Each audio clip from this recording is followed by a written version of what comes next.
la aldea del Rocío y terminar allí en Santiago. En Compostela. Bueno, pues son dos caminos de peregrinación y además dos caminos de peregrinación histórica. A todos nos mueve una causa inicial, que es la fe. Sí es cierto además que tanto el Camino de Santiago como el Camino de Rocío son también itinerarios culturales. En el caso del Camino de Santiago es el primer itinerario cultural europeo, como ha reconocido el Consejo de Europa, y sobre todo lo que se trata entre peregrinos es de apoyarnos y de acogernos. Por lo tanto, a nosotros cualquier iniciativa que mejore el camino de Huelva, el camino del Rocío, llegando hasta Santiago de Compostela, como también la propia dinamización de los caminos de peregrinación mariana en Andalucía y específicamente este precioso camino del Rocío, es acicate suficiente como para que coordinemos sobre todo las experiencias positivas que tenemos en el desarrollo y en la gestión pública de los caminos y en la necesidad además de que la gente entienda que los caminos de peregrinación son de todos y son para todos. Por lo tanto, la sociedad civil junto con las administraciones públicas y las universidades debemos de trabajar de la mano y sobre todo para facilitarle la vida y una experiencia vital, espiritual y muchas veces transformacional muy importante, que es la que viven los peregrinos realizando los itinerarios. ¿De qué va a tratar exactamente esta charla? Bueno, a mí me han encargado que hable del movimiento asociativo jacobeo en el mundo.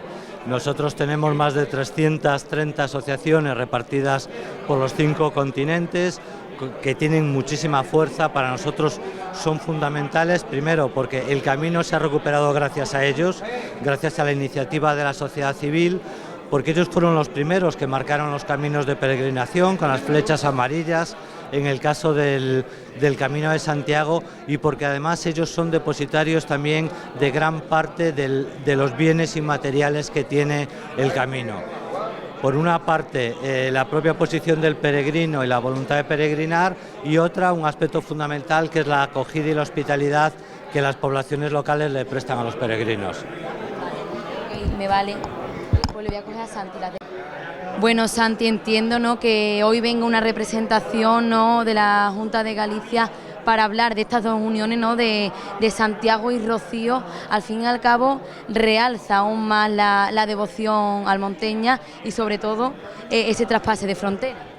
Bueno, tenemos un ponente de primerísimo nivel, Ildefonso de la Campa, no solo por su currículum profesional en Galicia, sino por su implicación en lo que es el plan Xacobeo, lo que son las asociaciones del Camino de Santiago, y bueno, pues vamos a escuchar un poco la experiencia de un camino que es referencia para todos los que venimos detrás o los que pretendemos crear esos itinerarios culturales y espirituales en Andalucía, no solo conectado con Santiago, como es el Camino del Rocío Santiago de Compostela, que queremos que funcione en la doble dirección, sino también pensando en ese otro proyecto que abandera la Junta de Andalucía de los senderos del Rocío.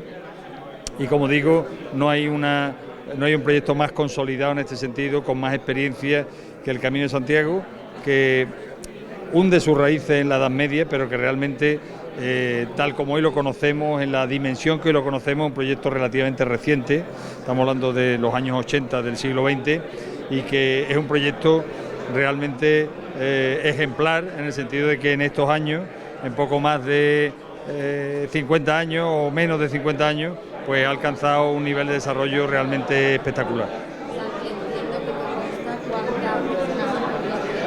El camino de Santiago desde el Rocío a un número aproximadamente, No lo sé, es verdad que hace años que estamos pidiendo nosotros el certificado para que los peregrinos puedan sellar desde el Rocío hasta Santiago, y ese número de pasaportes ha ido creciendo en los últimos años, y como digo, nuestra intención y nuestra ilusión es que el camino funcione en la doble dirección, es decir, que haya gente que haga el camino desde Santiago hasta el Rocío también. De este proyecto magnífico que estamos llevando a cabo y del que cada día estamos más satisfechos desde nuestra asociación y desde todas las administraciones que están colaborando con nosotros, porque así nos lo transmiten. Muchas gracias, Santi, por acogernos nuevamente para celebrar esta conferencia de clausura, como ya hicimos el año pasado, de este segundo ciclo formativo, con el que no pretendemos más, porque dar a conocer la realidad de lo que es el Camino de Santiago en todas sus vertientes y, por supuesto, poner en valor también pues, la devoción a la Virgen de Rocío en este camino bidireccional que se trazó entre el santuario y la Catedral Compostelana. Le doy la palabra a Santiago Padilla para que presente a nuestro conferenciante. Muchas gracias. Muy buenas tardes.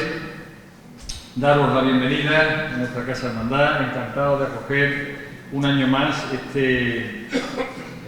esta clausura del ciclo que organiza la Asociación de Amigos del Rocío, del Camino del Rocío Santiago de Compostela. Nos acompaña hoy Jorge Vázquez de Andalucía Global, al que doy la bienvenida con el resto de las personas que aquí estáis,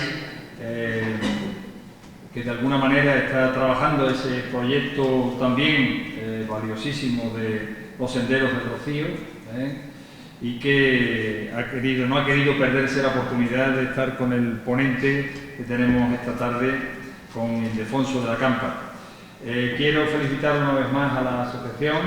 Creo que la verdad es que el trabajo que habéis hecho en el poco tiempo que habéis hecho dice mucho de vuestra capacidad de trabajar, y en ese sentido pues manifestar una vez más el apoyo de la Hermandad Matriz.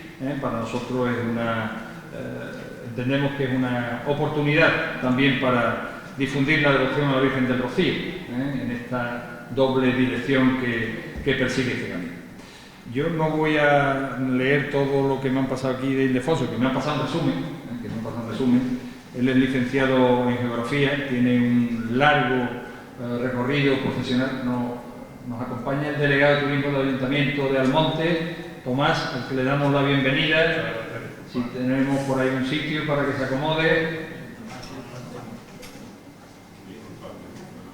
Bienvenido. Les decía que tiene un largo y prolijo recorrido en la administración gallega en distintos ámbitos, y que actualmente pues está liderando uno yo creo que debe ser de los proyectos estrellas de la casa, como es el Plan Xacobeo, la gestión del Plan Xacobeo, y además la relación con todas esas asociaciones, con ese movimiento asociativo tan importante que ha generado el Camino de Santiago. Un camino que hunde sus raíces en la Edad Media, pero que realmente el desarrollo que hoy conocemos es un desarrollo de 40, no llega a 50 años, con lo cual eso nos dice lo bien que han hecho el trabajo allí para que esto haya alcanzado la dimensión que tiene. Es un ejemplo para cualquier otra realidad que aspire a hacer algo que se parezca a un camino cultural y espiritual.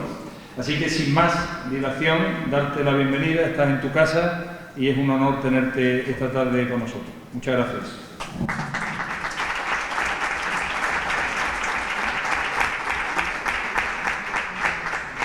Muchísimas gracias por tu amable presentación.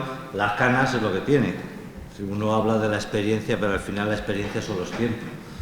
Unos lo aprovechan más y otros lo aprovechan menos. Yo he intentado aprovecharlo lo mejor que he podido en mi vida. Y acabando casi mi desarrollo profesional, pues me han dado la oportunidad de gestionar lo que yo creo que es lo más bonito que ofrece Galicia al exterior, que es precisamente el Camino de Santiago, un camino fundamentalmente de hospitalidad y acogida desde el territorio hacia el peregrino, y que además ha transformado y nos ha hecho ser lo que somos hoy como europeos. Es un camino que empieza en el siglo IX, a mediados del siglo IX, no sabemos muy bien la fecha del descubrimiento de los restos del apóstol, se habla entre el 820 y el 840, cuando Pelayo el eremita descubre en una antigua necrópolis romana los restos enterrados del apóstol y de sus discípulos.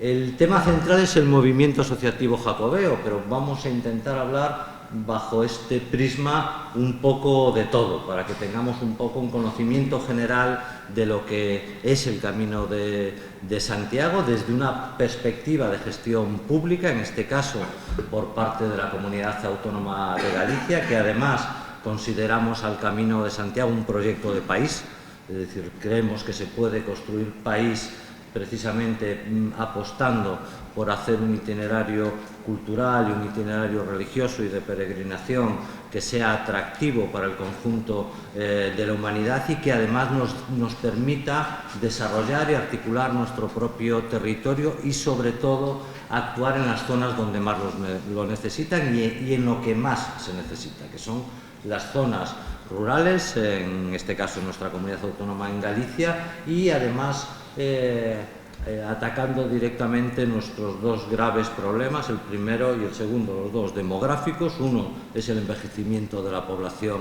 en nuestra comunidad autónoma y el otro también es el abandono de la población del medio rural para urbanizarse en los grandes núcleos de población gallegos que están generalmente en la zona de la costa atlántica.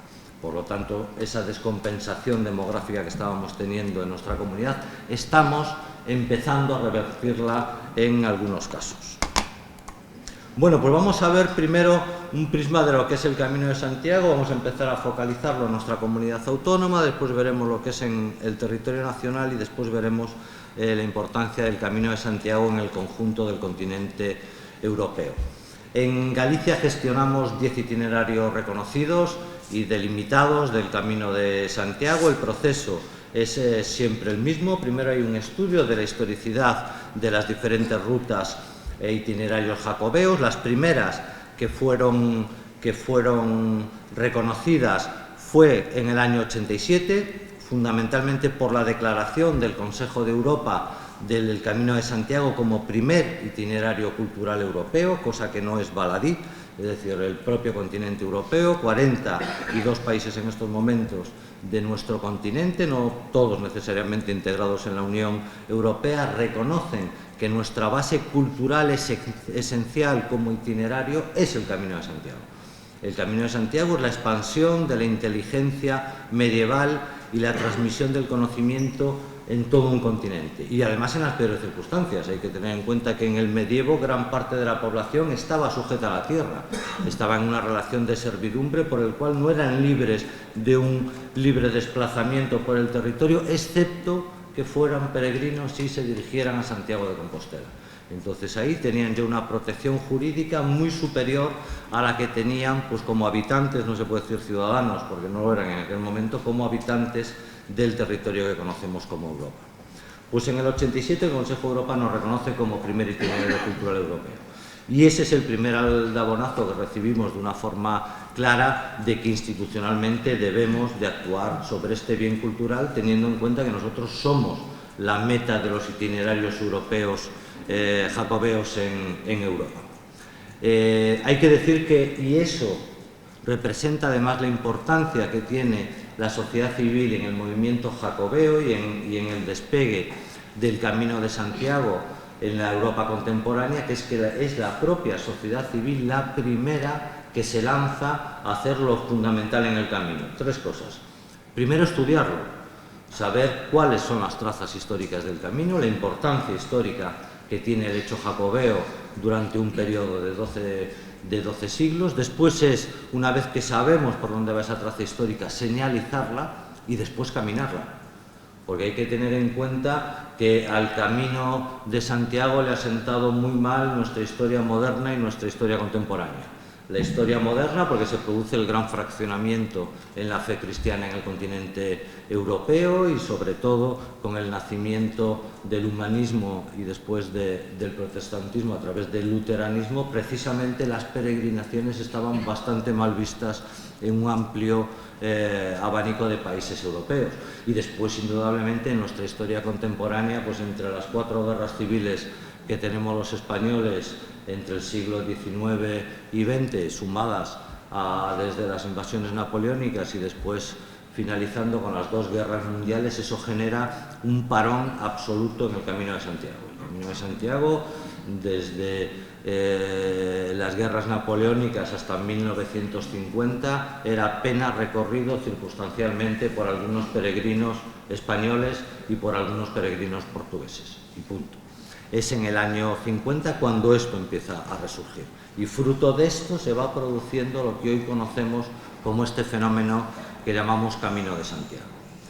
Por lo tanto, lo primero que hacemos institucionalmente es reconocer la importancia histórica de un trazado y, por lo tanto, reconocer y proteger patrimonialmente ese trazado, que no es poca cosa. Es decir, toda la traza del Camino de Santiago en Galicia tiene un área de especial protección, 30 metros a cada uno de los lados de la traza y hasta en una zona de 500 metros alrededor, con un plan también de protección específico patrimonial. ¿Eso qué supone? Pues supone indudablemente que cualquier intervención pública o privada que se produzca en ese ámbito tiene que ser aprobada por la Dirección General de Patrimonio, precisamente para la salvaguarda patrimonial de todos los bienes, de los bienes culturales, de los bienes históricos, de los bienes paisajísticos y de los bienes humanos que tenga el Camino de Santiago. Y delimitarlo, es decir, señalizarlo con claridad y que esa sea una ruta transitable para cualquier peregrino que la haga. Nosotros tenemos 1.500 kilómetros que mantenemos todos los días del año.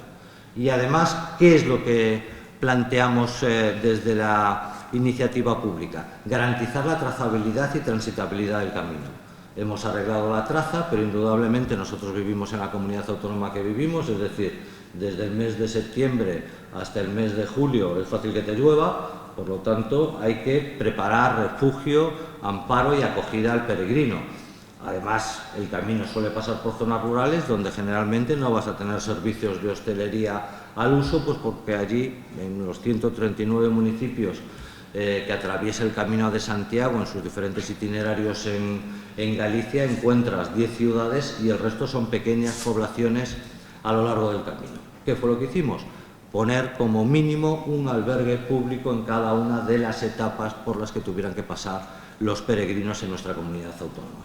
Llevamos desde el 92 haciéndolo, aún no hemos acabado del todo, ya llevamos 78 albergues, dentro de unos días inauguramos otro en Piñor, nos quedan algunos albergues más en el Camino de Invierno, que ha sido el último reconocido en el año 2017, y nos quedaría uno más precisamente en la Vía de la Plata para partir una etapa excesivamente larga de 38 kilómetros y dura, que necesitábamos encontrar un espacio específico. Y además de hacer estos albergues, lo que quisimos hacer es utilizar además nuestro propio patrimonio para rehabilitarlo y ponerlo a disposición funcional de los peregrinos. Por lo tanto, desde la reconstrucción al completo del monasterio de Sobrado dos Monses, los arreglos que hemos hecho integrales en los monasterios de Oseira o de Samos, cada uno de ellos con 1 o 2 albergues para peregrinos que atendemos públicamente, porque por desgracia hoy ya los monjes que habitan esos monasterios, por la edad que tienen, no están posibilitados de poder dar atención a los peregrinos, pero hemos recuperado castillos, casas rectorales de parroquias, iglesias, palacios arzobispales, todo para ponerlo a disposición del peregrino, bien como albergue, bien como centros de interpretación. En una apuesta institucional en principio arriesgada. Vamos a ir viendo, bueno, después os enseñaré las cifras. Esto sería cuáles son los caminos de Santiago en España. En España el Camino de Santiago pasa por todas las comunidades autónomas, incluidas las Islas Canarias, que tienen además un camino propio desde Gándar hasta Tunte, con una ermita Santiago Apóstol que además tiene Puerta Santa y que además otorga también indulgencias plenarias por acuerdo con el propio papado. El camino va avanzando conforme va avanzando la Reconquista y la propia historia española. Indudablemente los primeros caminos son los caminos del norte, el primer camino es el camino primitivo, Oviedo, Santiago de Compostela, relacionado con la peregrinación que hace el rey Alfonso II, aún en el siglo IX, a Santiago de Compostela, y conforme vamos avanzando la Reconquista, se van también ampliando los caminos de peregrinación a Santiago.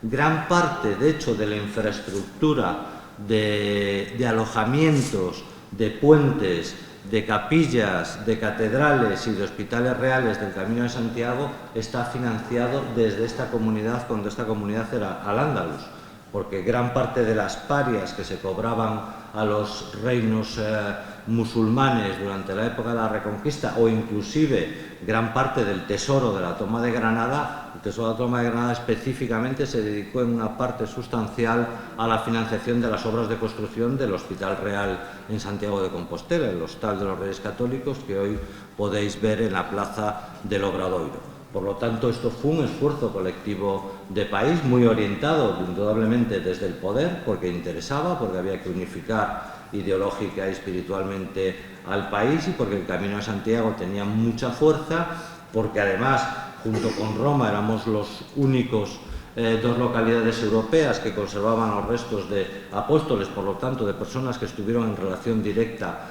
con nuestro Señor Jesucristo, que eso le da un valor muy especial como reliquias, y no hay que perder de vista que el gran negocio internacional durante muchos siglos en el medievo era el intercambio de las reliquias, es decir, eso era lo que fomentaba la base esencial del comercio internacional. Por suerte hemos mejorado un poquito de aquellos tiempos ahora. Y esta es una visión de lo que son los caminos de Santiago en Europa. 80.000, más de 80.000 kilómetros, porque estamos recuperando caminos cada año a través de los estudios históricos que van de toda la Europa cristiana, es decir, tal vez la frontera estuviera fundamentalmente en la separación del reino del Imperio Romano Occidental del Imperio Romano Oriental, cuando se separan también las dos ramas religiosas entre la ortodoxia y la Iglesia Católica, pero los caminos llegan desde Noruega, desde los países bálticos, Lituania, Letonia, Estonia. Hace poco se ha abierto el camino apodólico en Ucrania. Yo he podido estar hace unos meses compartiendo con ellos refugios antiaéreos muchas veces, y otras parte de los itinerarios que ya están señalizando en el Camino de Santiago. Por lo tanto, igual que teníamos vertebrada nuestra comunidad, igual que España está vertebrada por el Camino de Santiago, Europa en su conjunto está también vertebrada a través de los caminos que llegaban a Santiago de Compostela, que en aquel momento, en la época medieval, eran caminos de ida y vuelta, es decir, el caminante que llegaba hasta Santiago después no se iba al aeropuerto de Lavacolla, cogía otra vez el petate y se volvía subiendo, caminando, trabajando, compartiendo con otros, sobre todo transmitiendo conocimiento y recibiendo conocimiento, que después se va viendo en todas las obras históricas que han dejado a lo largo del Camino de Santiago, en donde las influencias del románico francés en Galicia son impresionantes, pero también del italiano, porque dependía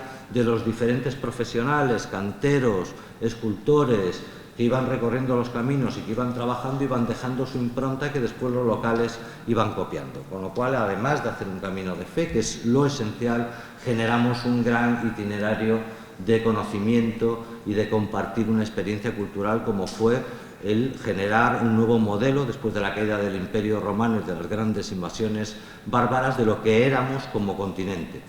Y lo que éramos como continente, es cierto, en oposición a otros. En el sur, en oposición a los reinos musulmanes, y hacia el este también en oposición hacia las hordas de oro que nos venían del extremo oriente. Y entonces llegamos a la Europa contemporánea, ya casi todavía con el antiguo generalísimo vivo, y la realidad del Camino de Santiago pues era que se entregaban, pues ya lo veis aquí, en el año 71, 541 compostelas entregadas. Año 71 que fue año santo jacobeo, es decir, que en el año 72, como veis ahí, 67 solo.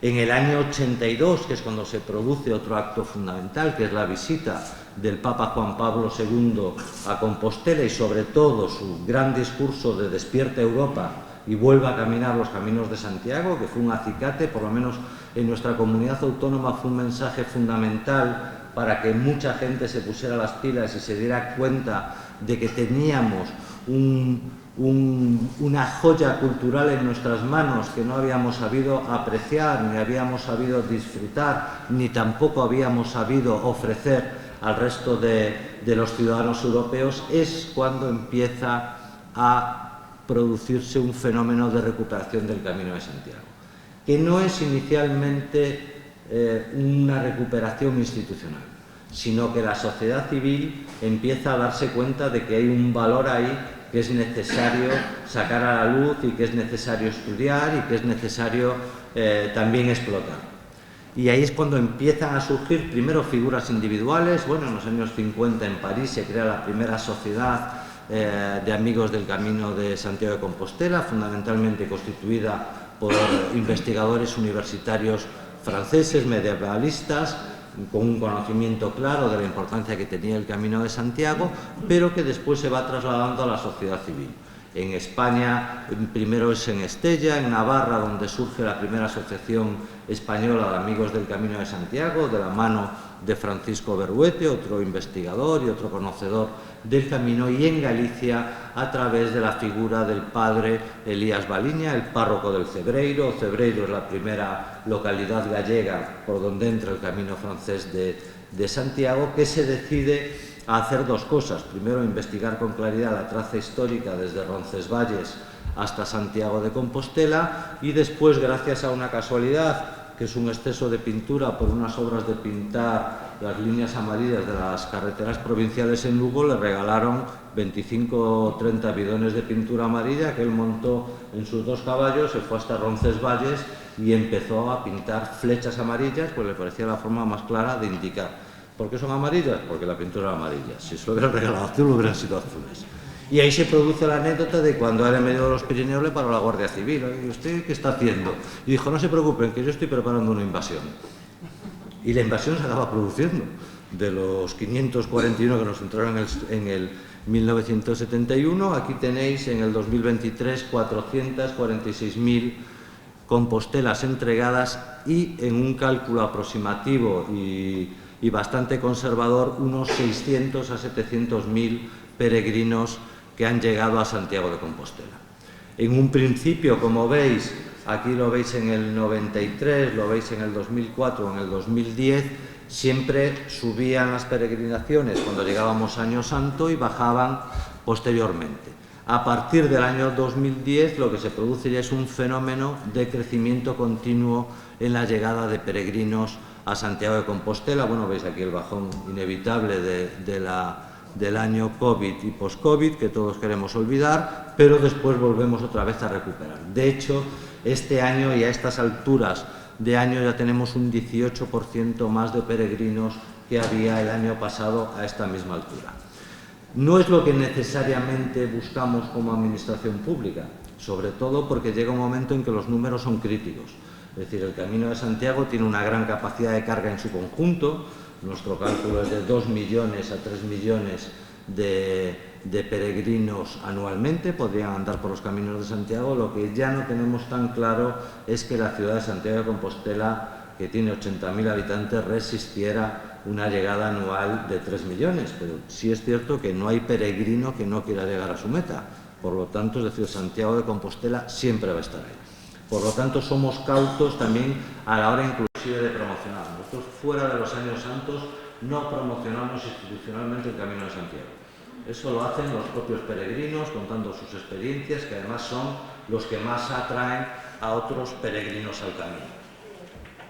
Yo me he puesto un cronómetro por aquello de no pasarme soltándoles el rollo. ¿Por qué está funcionando el camino? Pues esencialmente porque a la gente le gusta mucho hacerlo. Y hay pocas experiencias turísticas donde más del 50% te digan que su satisfacción era aún superior a la máxima satisfacción que esperaban a la hora de iniciar el camino. Menos del 12% de los peregrinos nos dicen que la experiencia no fue tan positiva como ellos la esperaban. Y hay que decir además que un 68% de los peregrinos repiten las rutas de peregrinación.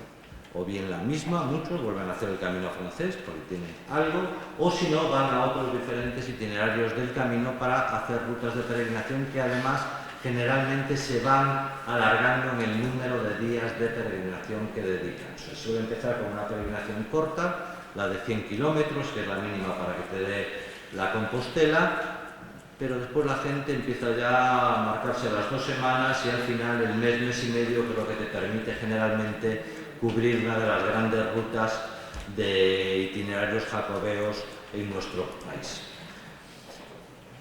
¿De qué conocen el camino? Pues ya lo veis, fundamentalmente por familia y amigos, es decir, por otros peregrinos que cuentan su experiencia. Otros dicen, lo conozco desde siempre, claro, indudablemente es un referente claro, pero que además atrae. Y la parte más pequeña por anuncios en redes, agencias, etcétera, etcétera. ¿Y qué es lo que motiva a la gente a hacer el camino? ¿Veis que aquellos que señalan una motivación religiosa clara, es decir, esto es un camino de fe, igual que el camino del Rocío es un camino de fe? Esto es un camino de fe que sí es cierto que la Iglesia lo declaró ecuménico en su momento, por lo tanto abierto a todas las religiones cristianas, y actualmente ha dado un paso más y el Camino de Santiago está integrado dentro del diálogo interreligioso que también promueve y promociona la Iglesia Católica. En este sentido, con un impacto claro sobre todo hacia las religiones orientales, budismo y sintoísmo, que también lo consideran un camino de fe. Hoy en el Camino de Santiago puedes ver peregrinando a monjes budistas o también monjes y monjas sintoístas que hacen el camino, otros creyentes budistas y sintoístas que reciben unos beneficios espirituales que si hicieran uno de sus grandes rutas de peregrinación. La Shikoku-jero, el camino Kanon en Japón o el Kumano-Kodo. Otros 17% hablan de una motivación espiritual, no queriendo reconocerse como integrados en esa comunidad espiritual y de pecadores que somos la Iglesia Católica, sí notan la presencia espiritual en el Camino de Santiago.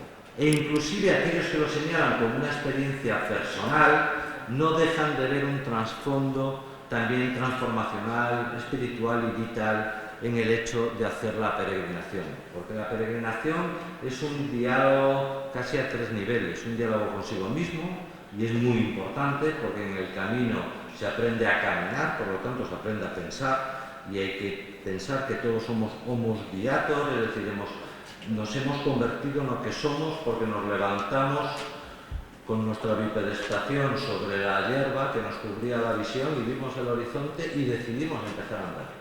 Y el Homo erectus, que es el gran de nuestros abuelos, nos ha convertido en lo que somos porque dejó África y decidió recorrer todas las distancias que se le fueran poniendo delante, hasta atravesando mares. Y en ello seguimos.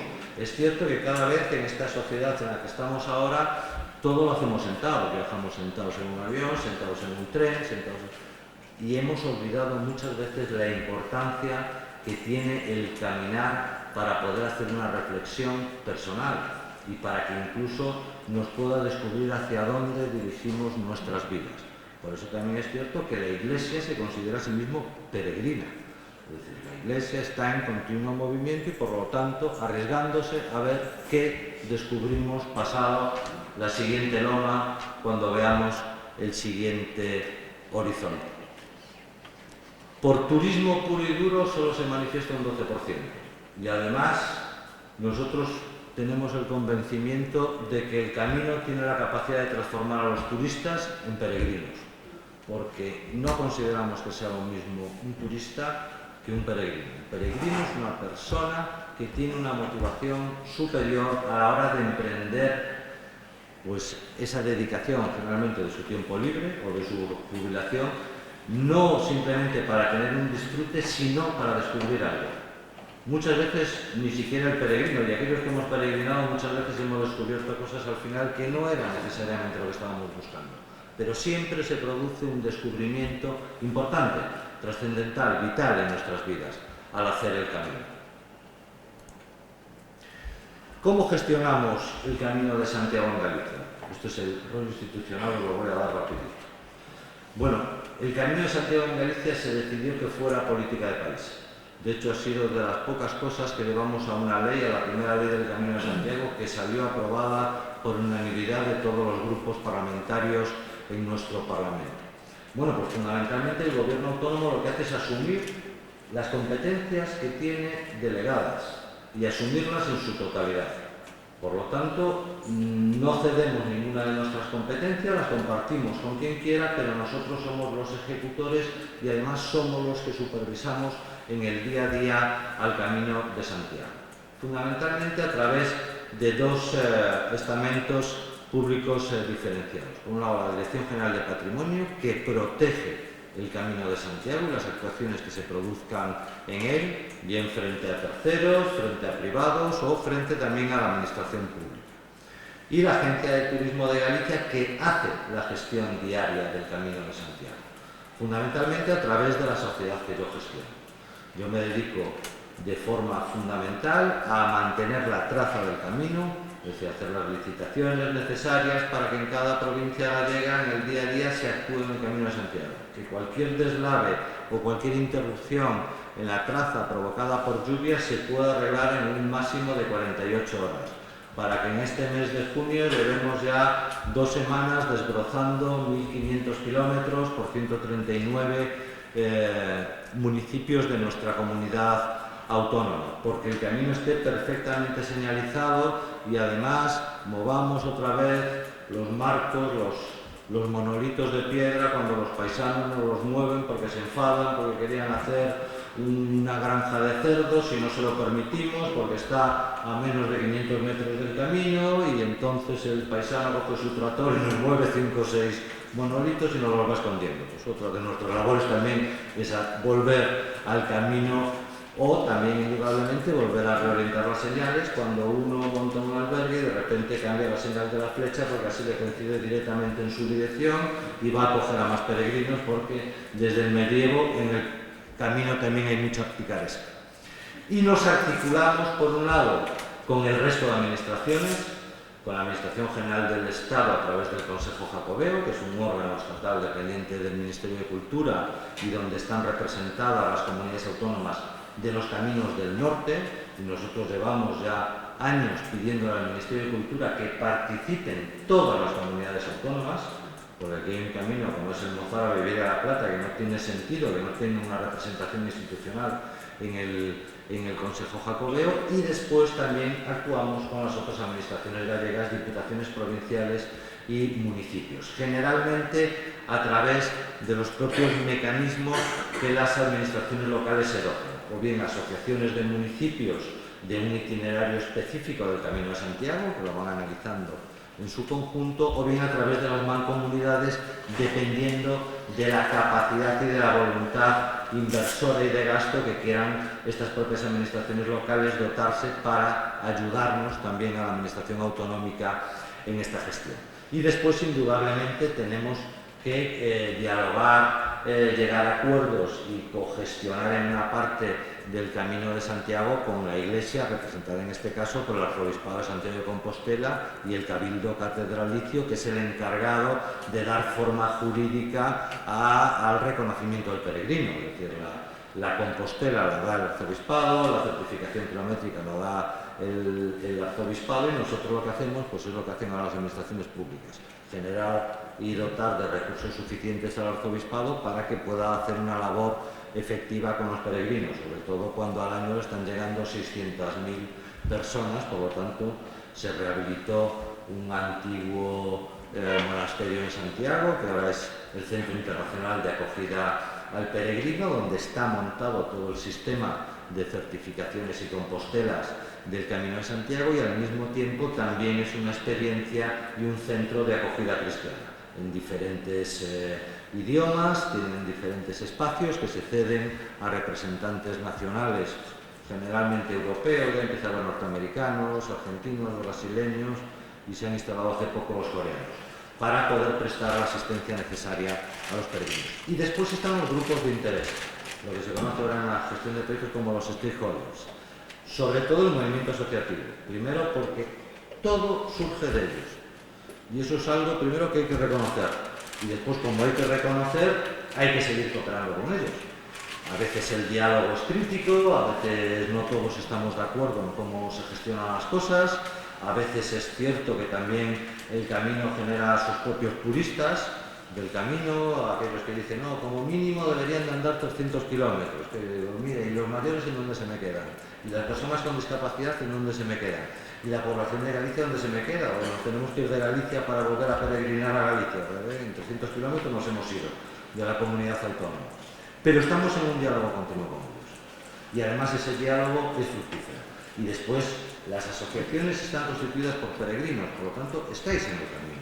Conocéis el camino, sabéis los problemas que hay, sabéis en dónde una parte del camino pueda ser peligrosa, en dónde hace falta una señal, en dónde hace falta un arreglo, y generalmente nosotros hemos generado sistemas de respuesta rápida. A mí me llaman, yo tengo muy avisadas a las empresas que nos prestan los servicios y hacemos las intervenciones ad hoc conforme nos llega cualquier tema que nos venga de una asociación. Las universidades, que son fundamentales.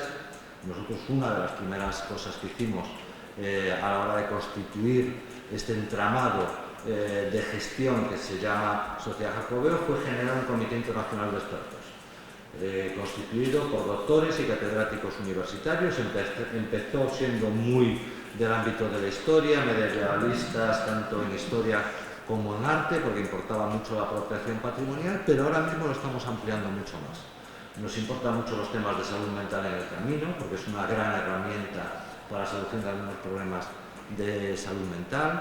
Nos interesa la salud física, nos interesa el desarrollo económico sostenible que genera el Camino de Santiago, tanto para nuestro propio uso en nuestra comunidad autónoma como para trasladarlo como una experiencia precisamente para otras comunidades autónomas o otros países en donde es necesario revitalizar el espacio rural. Por lo tanto, nuestra vocación es siempre la de trasladar el conocimiento, porque pensamos que esa es la esencia que ha tenido el Camino de Santiago por siempre, una vía de comunicación. Lo decimos siempre, para nosotros el Camino de Santiago no tiene muros, solo tiene puentes. Y tiene puentes para que todos nos podamos comunicar e interactuar. Y por último, las asociaciones empresariales. ¿Por qué? Porque el camino acaba generando negocio. Esa es la voluntad que tenemos, además, que se pueda generar un negocio local orientado hacia el peregrino, conociendo lo que es un peregrino y por lo tanto respetando las esencias de la peregrinación. Es decir, no se trata ni de bombardearlo ni de acosarlo, sino de darle lo que siempre se planteó en el camino desde el medievo. El peregrino tiene que tener los mismos derechos que los locales, por donde atraviese.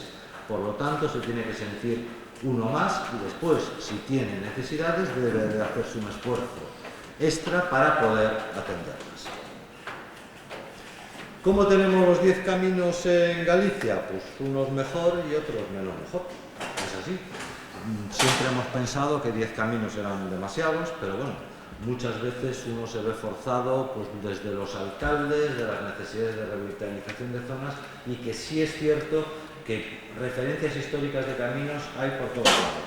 Ahora mismo en Galicia el Centro Superior de Investigaciones Científicas está investigando la historicidad de 7 itinerarios más que Dios quiera que no reconozcamos, porque si no me va a tocar gestionarlos, o si no que sea dentro de unos 8 años que ya estaré jubilado.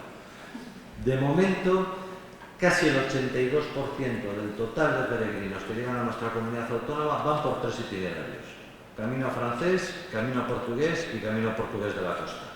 El que más está creciendo con diferencia es el camino portugués de la costa.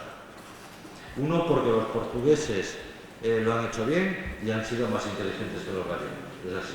Nosotros tenemos en un espacio de 120 kilómetros cuadrados 3 aeropuertos, y los portugueses pusieron un aeropuerto en Oporto y dedicaron todos sus esfuerzos a que ese fuera el hub internacional en el occidente europeo, y lo han conseguido.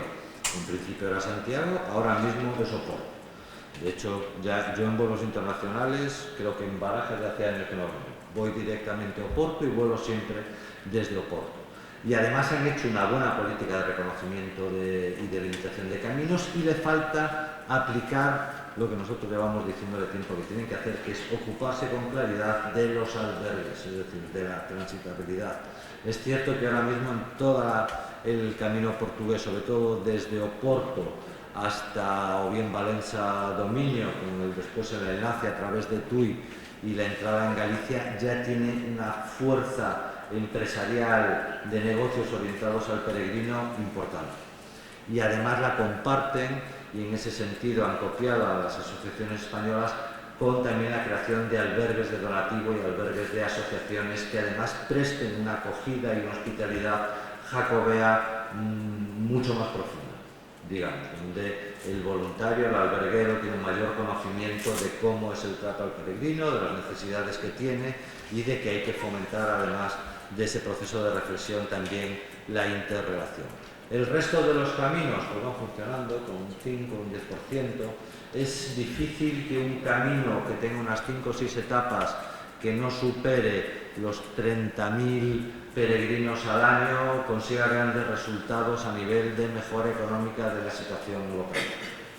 A partir de 15.000 se empieza a apreciar, pero sobre todo es a partir de los 30.000 peregrinos cuando empezamos a ver una mayor generación de negocio, y ahora estamos en la segunda parte, es decir, muchas localidades gallegas fueron abandonando la producción primaria. Primero está produciendo un gran abandono de las actividades agrícolas, todo en el conjunto del territorio español, pero en Galicia ya con carácter dramático, porque las explotaciones agrícolas, cuando se jubilan los mayores, además en Galicia era muy dado lo de yo soy agricultor, pero mi hijo va a estudiar una carrera, entonces tenemos una sobrecualificación y una cantidad de licenciados impresionante, pero en cambio cada vez nos estamos quedando con menos agricultores.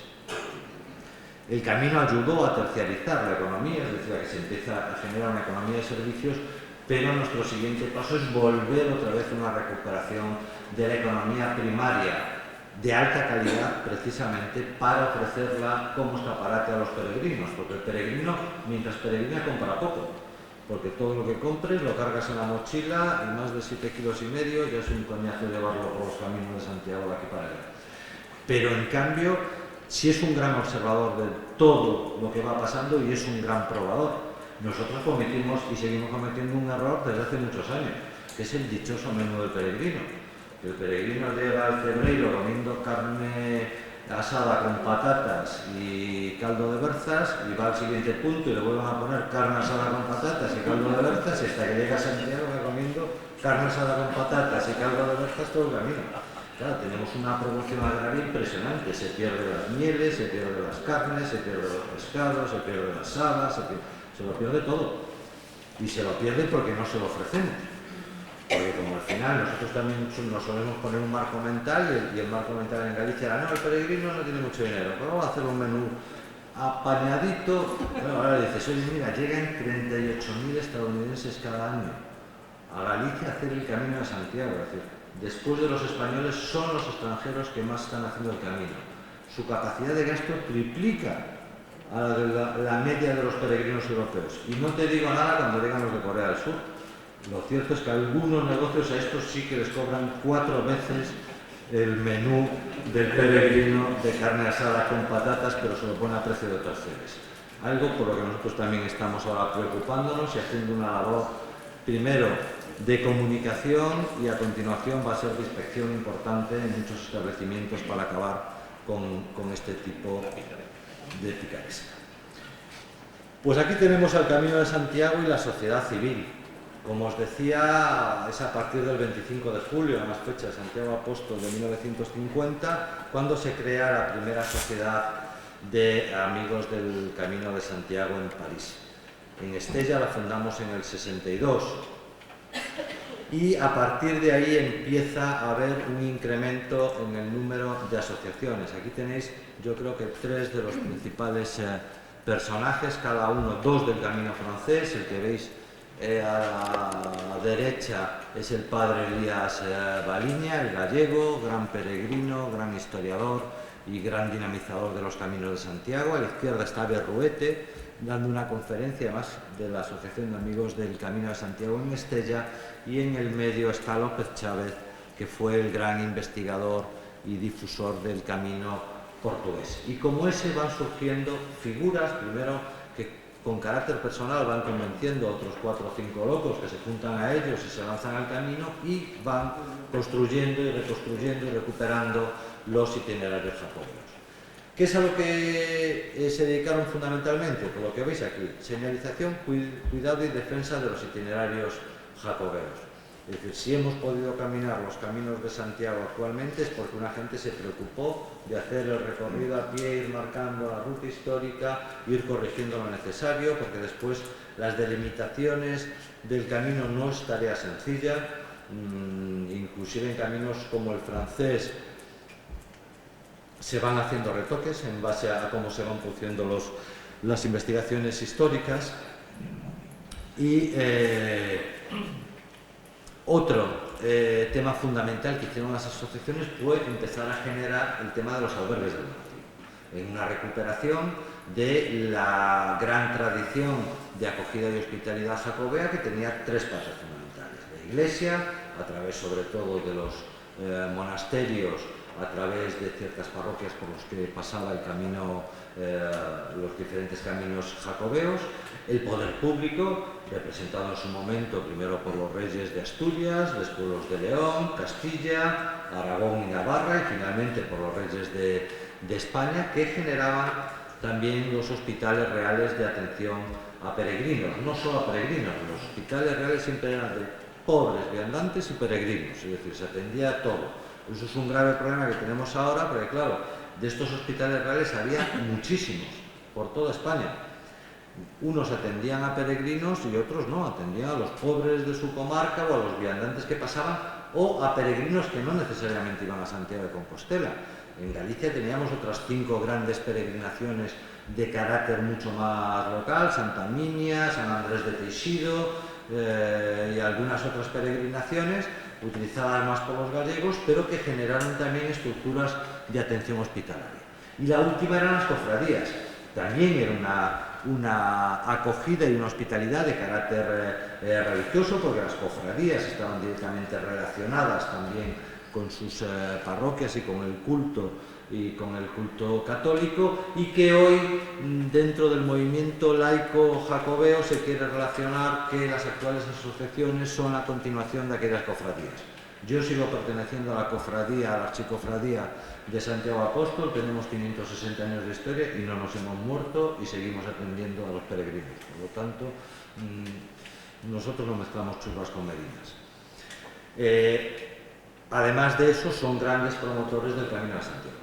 Y después son grandes comunicadores con las administraciones públicas para lo bueno y para lo malo, a la hora de señalarlos qué problemas tenemos habitualmente en el camino.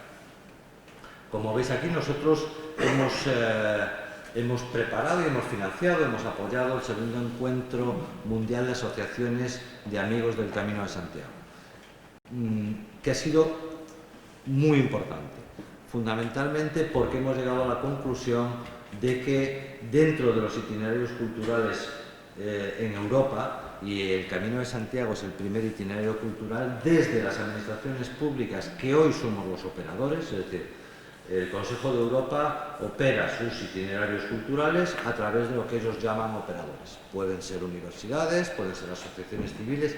En el caso del Camino de Santiago son administraciones públicas, federadas en la Federación Europea del Camino de Santiago, que a mí me ha tocado la honra y el trabajazo de presidir en este último periodo, y que sobre todo tenemos que responder al Consejo de Europa. Cada 5 años se evalúan todos los itinerarios europeos en un proceso de 2 años, y unos quedan y otros salen. De hecho, en esta última que se está produciendo ahora ya han salido 2 itinerarios culturales de reconocimiento de itinerario cultural europeo por parte del Consejo de Europa, porque parte de la base de que los itinerarios culturales son un reflejo de lo que somos como continente, y por lo tanto tienen que estar bien gestionados, tienen que estar gestionados de una forma democrática, participativa, mejorando el territorio, fijándose en la sostenibilidad, etcétera, etcétera, etcétera. Deberes no nos faltan. A partir de este segundo encuentro mundial de asociaciones de amigos del Camino de Santiago, que se celebró en Santiago de Compostela en el año 2023, hemos llegado a una decisión fundamental. Primero, las asociaciones han decidido federarse como Federación Europea. Han empezado las federaciones española, italiana, francesa, holandesa, belga, y ahora están entrando ya de los países del este. Esperamos que se una también en su constitución, que va a ser en julio en Santiago de Compostela, la Federación Portuguesa, pero después nosotros, como Federación Europea de Administraciones Públicas, hemos decidido comunicarle al Consejo de Europa que vamos a cooperar el Camino de Santiago con la federación que representa a la sociedad civil. Y por lo tanto, conjuntamente vamos a marcar las grandes estrategias que van a definir lo que va a ser el Camino de Santiago en Europa los próximos años, que tiene mucho trabajo, porque el problema es que en el medievo estaban mejor identificados y eran más transitables los caminos de Santiago de lo que son en la actualidad, porque cada país hace de su capa un sayo y en España cada comunidad autónoma, ya no solo que sea el país, sino que cada comunidad autónoma lo gestiona como ellos estiman, unos mejor y otros peor. Y hay países, y señalo específicamente a Francia, que desde nuestro punto de vista lo está gestionando francamente mal. Primero, porque el hecho de que sea una sociedad laica y laicista no significa que tú no reconozcas la importancia histórica que tiene el Camino de Santiago y que, te guste o no te guste, es un camino de fe. Y no es cuestión de decir, como otras cosas que pasan en la historia, pues es así, no te lo vas a poder inventar de otra manera. Claro, a los franceses solo se les ocurrió que la gestión específica de los itinerarios y tal los llevaran a las asociaciones de excursionistas. Entonces, muchos tramos del Camino de Santiago están señalizados como GRs. Claro, cosa que a mí personalmente me cabrea. Digo, mire, es que esto lleva 1200 años y las GRs lleváis desde los años 20, haciéndolas y definiéndolas. Entonces, la señalización tiene que ser la histórica, como Camino de Santiago. Si al lado, y sin molestar mucho, le quieres poner el simbolito blanco y rojo de GR1, o GR7 o GR lo que sea, de los caminos, pues ponlo, pero es que esto es un bien patrimonial histórico del conjunto de los europeos.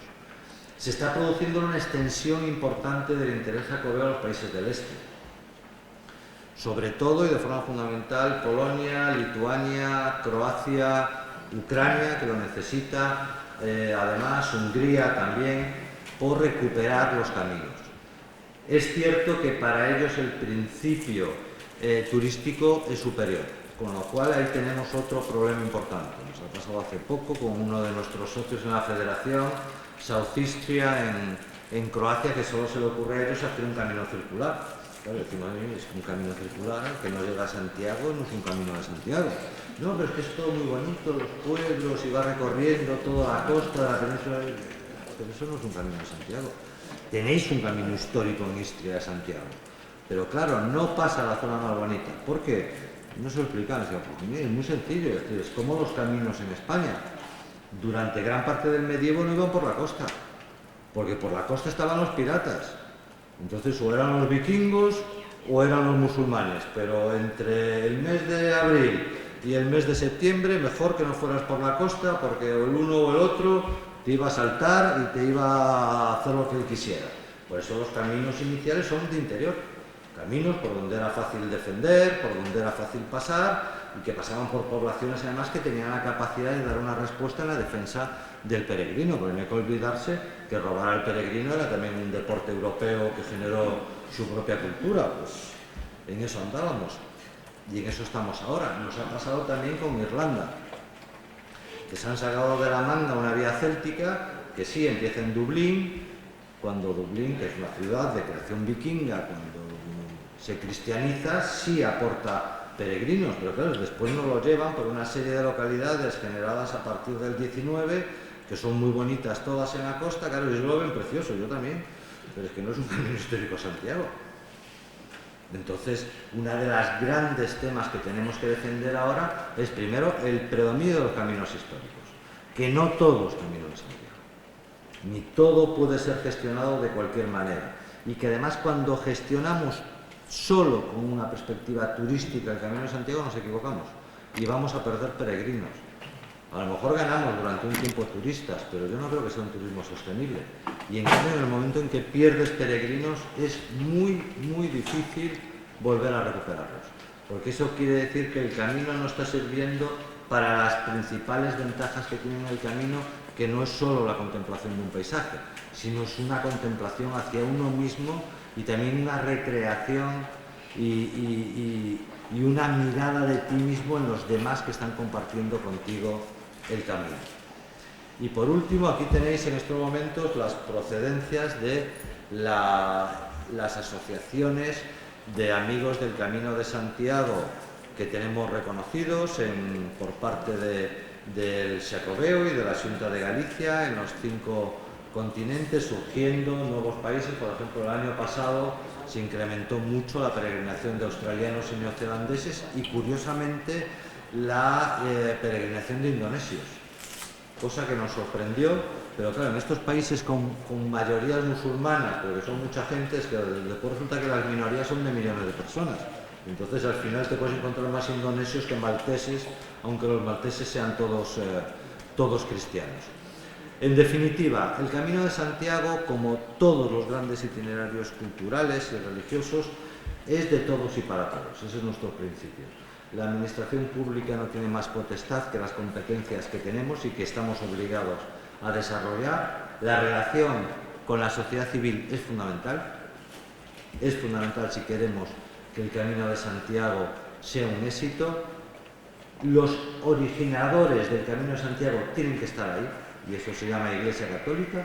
Le gusta a quien le guste y no le gusta a quien no le guste. La Iglesia Católica tiene un papel esencial que jugar todavía en el Camino de Santiago. Llegan muchas peregrinaciones de católicos a Santiago de Compostela, y después tenemos que bregar con que, aunque un peregrino no es un turista, un peregrino se va a ver afectado por todos los problemas que afectan a un turista, porque sí que comparten gran parte de los espacios, sobre todo hoteles y restaurantes, o sobre todo las consecuencias que tiene la mala gestión de los flujos turísticos.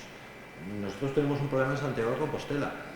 Claro, Galicia admite 3 millones, Santiago no. En Santiago empieza a haber asociaciones de vecinos que sacan decálogos como: por favor, peregrino, no entres en Santiago con simbología religiosa. A veces, oiga, mire, esto tiene 2 problemas. El primero es constitucional, porque es inconstitucional que alguien no pueda hacer libertad de expresión de cualquier tipo, política, de fe o lo que sea. Y segundo, esto dicho por un ciudadano de una ciudad que nace como ciudad peregrina, que realmente lo que nace no es una ciudad, lo que es una cripta, sobre la que alrededor se va construyendo una ciudad, que la construyen peregrinos, y que pasados 1200 años manifiesten que sus ciudadanos están en contra de la peregrinación, como mínimo es triste. A mí me cabrea más que me entristece, pero bueno, triste es bastante. Pero este tipo de temas son temas esenciales que tenemos que gestionar ahora. Porque claro, los discursos contra la turistificación en un país como es España, donde nuestra principal industria es el turismo, es tirarnos piedras contra nuestro propio tejado. Y eso, por desgracia, a los españoles es algo que se nos da estupendamente. Estupendamente. Criticar lo que nos está dando de comer. Pues eso es algo que nosotros en estos momentos nos preocupa, estamos reflexionando, tenemos graves problemas porque el Ayuntamiento de Santiago está gestionado por quien está gestionado, por nacionalismo de izquierdas, pues entonces, pues claro, ya es difícil la relación normalizada en este tema de peregrinación más. Hemos tenido el primer ayuntamiento donde su alcaldesa no ha ido a los actos del jubileo del 25 de julio y además ha montado un acto civil paralelo para ponerle medallas a quien ella ha estimado, con lo cual vemos que estos problemas pueden generar después temas importantes sobre el Camino de Santiago. Precisamente hasta ahora el camino ha sido un éxito porque los peregrinos han sentido muy bien acogidos, por lo menos en nuestra tierra y yo creo en casi todas las tierras por las que ha pasado en España. Los caminos de Andalucía hay que trabajarlos. Ahí hay un esfuerzo institucional importante y yo creo que bien orientado. Yo creo que la sociedad civil también está claro. Yo he podido participar en reuniones como las que se montan en Córdoba sobre el camino mozárabe, también de una forma muy inteligente, con asociaciones además que están promoviendo muy bien el camino. Algo que a mí me sorprende más en Andalucía, que no lo hemos tenido en Galicia, es la implicación de los grupos de desarrollo rural, que yo creo que son fundamentales y que en Galicia, de hecho, después de ver esta experiencia, yo estoy empezando a tirar de ellos para implicarlos también en la mejora del territorio y en ver de qué manera podemos mejorar también la atención al peregrino y por lo tanto mejorar lo que nos está dando de comer en muchas ocasiones. animarles a que tiren adelante. Bueno, ustedes no tienen problema, porque con 1 millón de visitantes en el Rocío ya superan las cifras del Camino de Santiago por largo. Es cierto que aquí son 4 días y a nosotros nos dura la cosa 1 año, pero solo se trata de ir estirando. Sobre todo porque la gente lo necesita, la gente está un poco harta del turismo de siempre. Y una alternativa como un turismo de carácter espiritual, pero además abierto a todos, hace primero que la gente salga mejor de ese camino. Porque además la gente, algo que nota cuando sale del camino, dice, me siento como más tolerante. Pues eso es porque te has pasado unos cuantos días hablando con otros y generalmente no preveyendo que el otro es de esta orientación ideológica de la otra, sino que es un compañero peregrino. Por lo tanto, ese espacio de humanidad, acostúmbrate a dárselo al resto de las personas y ya verás cómo la vida tira mejor. Y esas cosas pues se descubren haciendo el camino. Espero que no les haya aburrido demasiado. Muy bien. Muchísimas gracias y buen camino.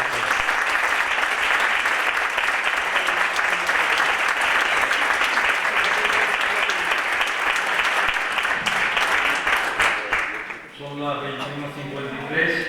Tenemos 7 minutos para que si alguien quiere hacer algún comentario, alguna pregunta, plantear alguna cuestión, pues la haga en este momento antes de dar por terminado el acto.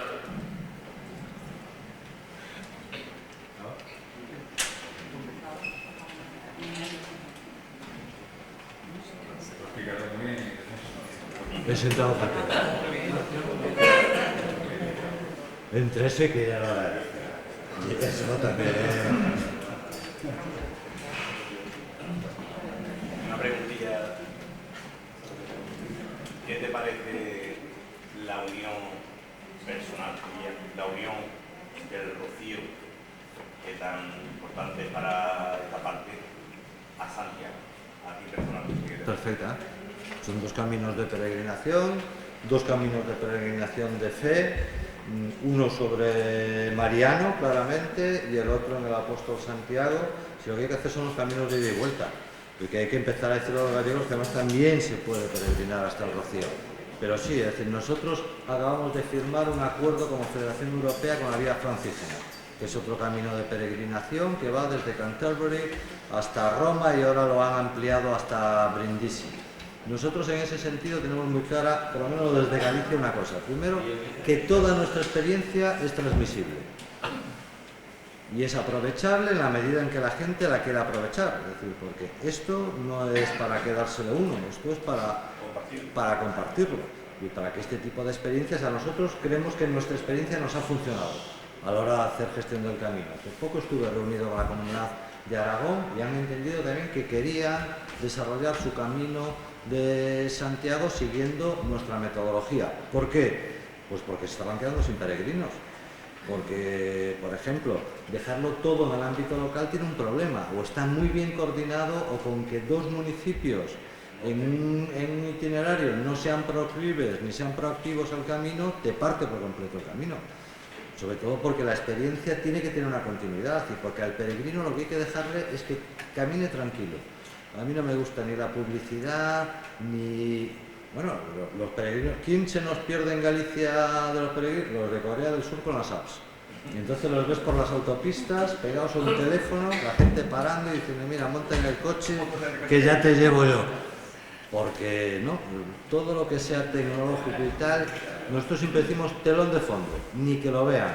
Nosotros garantizamos que el peregrino va a tener wifi cuando llegue al albergue para que así se pueda comunicar con sus familiares, pero no se nos ocurriría poner wifi todo el camino. Vamos, miedo me da el experimento este del TAS poniendo esta wifi universal, que ya sabéis lo que ha pasado en el Amazonas, que hizo el experimento con una tribu amazónica y de repente se les enganchaban todos los adolescentes amazónicos al porno. ¿Por qué? Pues porque es lo que más te salta. Entonces, yo las experiencias vitales, personales y de intercambio humano, eso es el camino. El camino es caminar y tener lo justo y necesario para hacer tu trayecto en el día. A ser posible con austeridad. Si lo quieres aprovechar, reflexionando todo lo que puedas, que es la mejor forma de reflexionar, y aprovechando que estás compartiendo un espacio físico con gente de más de 150 nacionalidades para enriquecerte, para escuchar y para hablar. Ese mismo razonamiento en cualquier camino, bueno, caminos budistas en Japón o en el camino de Jeju en Corea, en cualquier camino que se asiente sobre el espíritu y que tenga tradición, porque los seres humanos no mantenemos las cosas en el tiempo porque sí, mantenemos en el tiempo lo que funciona, y este tipo de cosas funcionan, a ver si todos nos damos cuenta.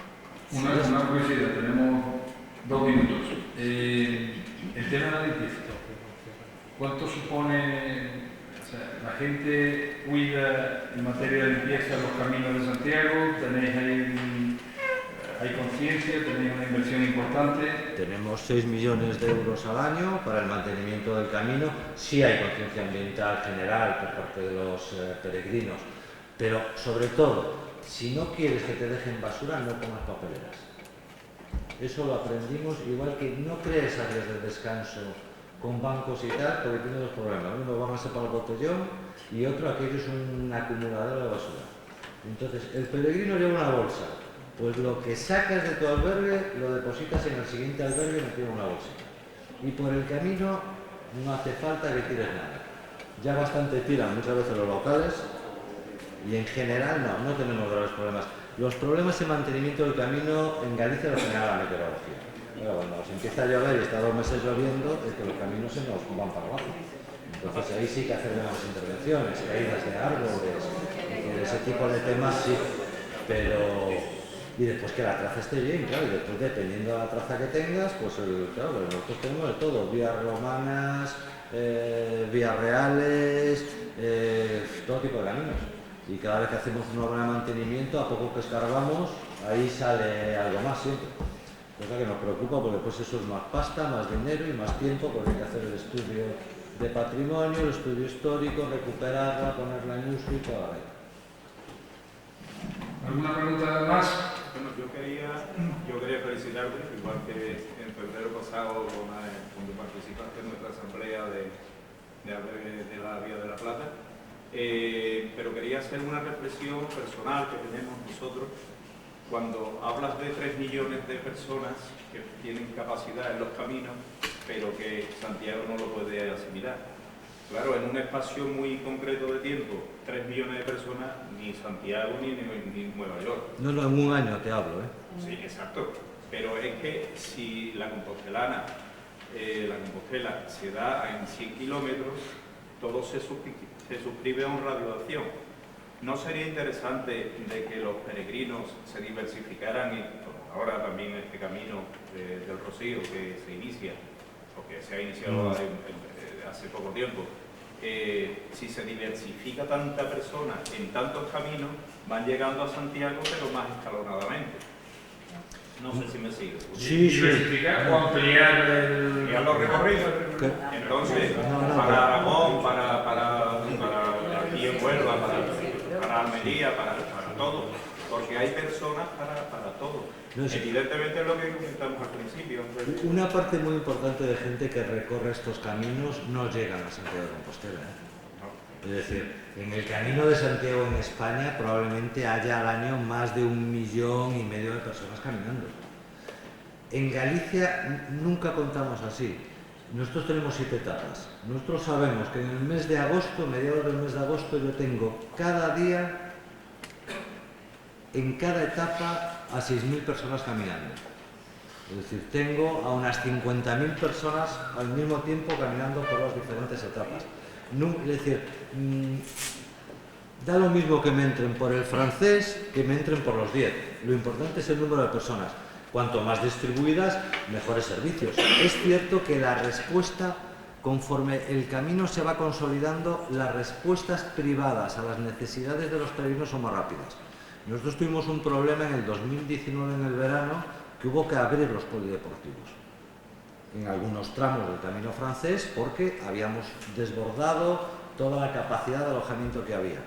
Claro, pasó el COVID y yo dije, madre querida, en el 21 y sobre todo en el 22. En el 22 vinieron 100.000 personas más que en el 19 y en cambio se había prestado servicio a todas sin necesidad de apertura de ningún establecimiento público que no fuera específico para peregrinos.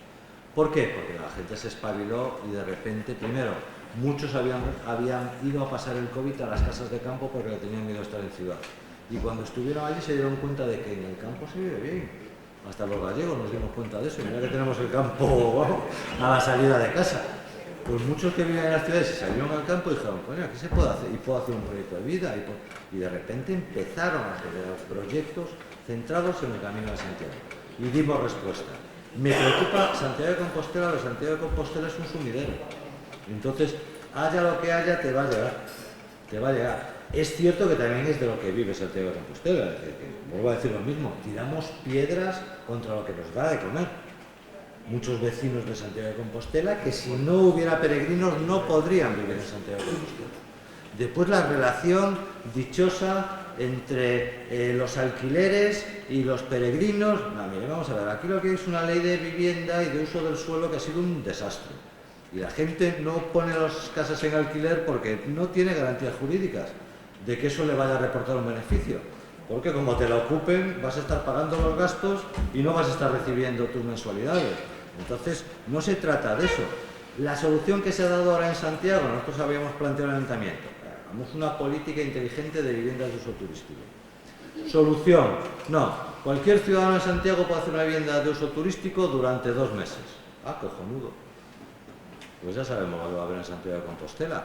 Los peregrinos mal atendidos, porque cualquier vivienda no es una vivienda hecha específicamente para albergar y acoger peregrinos, sino que aquello va a ser la Fonda de María, pero en plan... Y al fin y al cabo sin ningún tipo de control. Y durante 2 meses, ¿qué meses? Julio y agosto. Y así de claro. Entonces, en Santiago, en julio y agosto, dentro de unos meses, solo van a haber peregrinos, porque los de Santiago han dejado sus viviendas para ponerlas como viviendas de uso turístico para que las ocupen los peregrinos. ¿Eso solventa las necesidades de vivienda de los ciudadanos de Santiago que necesitan alquilar? No. ¿Las de los estudiantes? Tampoco. Tampoco. ¿La culpa es de los peregrinos? No, la culpa es nuestra, de no saber gestionar las cosas. También tenemos cierta tendencia de señalar siempre al último fenómeno que nos llega, que además nos llega para dar de comer. Bueno, a ese es el que señalamos. No, somos nosotros mismos los que estamos mal gestionando nuestras políticas públicas. Y los resultados son esos. Muy bien, pues nada, vamos a no alargar más el acto. Muchas gracias a todos por venir, presidente. Bueno, pues queremos agradecer a Santiago Padilla la presentación que ha hecho de nuestro conferenciante. Queremos entregar un recuerdo de este acto.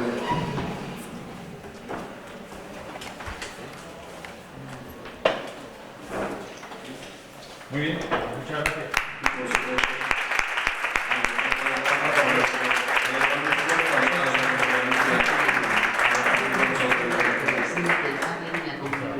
Del dispositivo de la fuente. Vamos Los oyentes se